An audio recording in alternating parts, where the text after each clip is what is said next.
রমজান আসার আগেই বাজারে অস্থিরতা বেড়েছে সব ধরনের মাংসের দাম, পাশাপাশি খেজুর সহ সব ধরনের ফলের দামও বাড়তি। গত এক সপ্তাহের ব্যবধানে প্রতি কেজি গরুর মাংসে বেড়েছে 50 টাকা, 700 টাকা থেকে দাম বেড়ে বিক্রি হচ্ছে 750 টাকায়। খাসির মাংসের দামও কেজিতে 50 টাকা বেড়ে 1100 টাকায় কেজি বিক্রি হচ্ছে। ব্রয়লার মুরগির দামও বেড়েছে 10 টাকা, প্রতি কেজি বিক্রি হচ্ছে 190 থেকে 195 টাকায়। নজরদারির অভাবে ব্যবসায়ীরা ইচ্ছা মতো দাম বাড়াচ্ছেন বলে অভিযোগ ক্রেতাদের।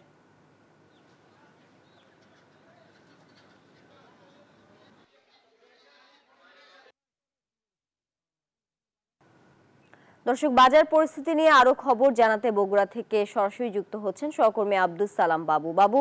বগুড়ায় বাজারের কি পরিস্থিতি দেখছেন, আর নিত্যপণ্যের সরবরাহ ও মূল্য তদারকিতে বিশেষ কোনো উদ্যোগ আপনার চোখে পড়ছে কিনা?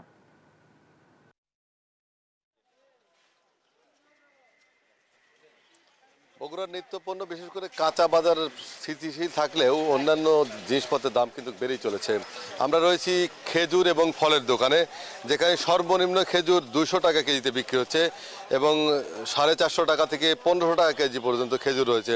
তবে খেজুরের দাম গত বছরের চাইতে কিছুটা কমেছে বলে ব্যবসায়ীরা আমাদের জানিয়েছেন। সেক্ষেত্রে ফলের দাম বেড়েই চলেছে। গত বছর রমজান মাসের আগে যে আপেল 160 থেকে 180 টাকা বা সর্বোচ্চ 200 টাকা কেজিতে বিক্রি হচ্ছে, সেই আপেল কিন্তু এই মুহূর্তে 300 টাকা কেজিতে বিক্রি হচ্ছে। পাশাপাশি কমলা সহ অন্যান্য যে ফল, সেগুলো 300 টাকার উপরে। কোটি মানুষের আস্থার ভালোবাসায় 11 বারের মতো দেশের 1 নম্বর রেফ্রিজারেটর ব্র্যান্ড ওয়ালটন।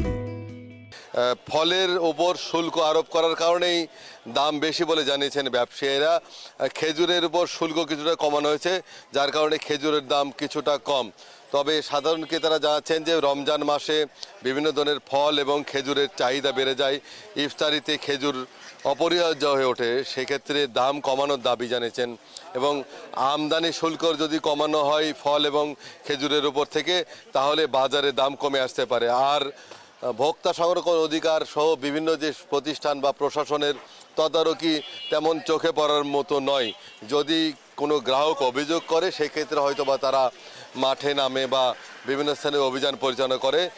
গেল কয়েকদিন আগে আমরা দেখেছি যে তারা সয়াবিনের তেলের দাম বেশি নেওয়ার কারণে তারা অভিযান চালিয়েছেন। এরপরে অন্যান্য বাজারে তেমন অভিযান নেই, যেহেতু সবজি সহ অন্যান্য নিত্যপণ্যের দাম স্বাভাবিক রয়েছে। মুরগির দাম, লেয়ার জাতের মুরগির দাম কিছুটা বেড়েছে, গরুর মাংসের দাম বেড়েছে। তবে এই মুহূর্তে মাছ, মাংস সহ ফল এবং খেজুরের দাম কমানোর দাবি স্থানীয় ক্রেতাদের। সেক্ষেত্রে নিয়মিত মনিটরিংয়ের দাবি জানিয়েছেন তারা। এই ছিল বগুড়াতে সর্বশেষ। ফিরে যাব স্টুডিওতে। বাবু, ধন্যবাদ আপনাকে বগুড়া থেকে সরাসরি যুক্ত থাকার জন্য।